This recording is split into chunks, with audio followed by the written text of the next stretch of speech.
Hey everyone, welcome back to the channel. Today, we're checking in on Gina Marks, the psychic who was convicted for defrauding people after claiming she could help them spiritually. So, where is Gina Marks now? Let's break it all down. Gina Marie Marks is a former psychic who used several aliases.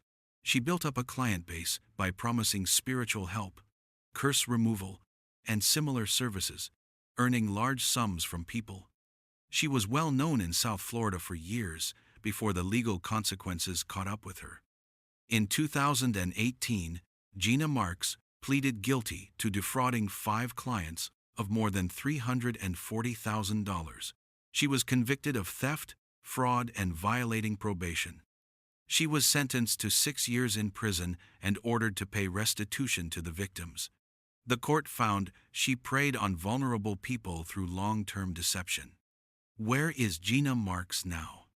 As of now, Gina Marks is a convicted felon, having served time for her conviction.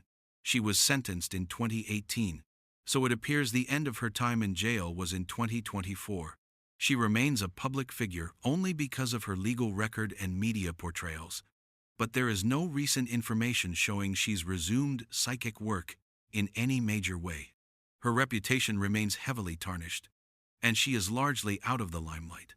Gina Marks' story is a reminder of how far people will go when they believe someone has answers for their pain or fears. Once convicted, it's hard to come back from breaking that trust. What do you think? Should people like her be allowed to return to any kind of public business, or is the damage too great?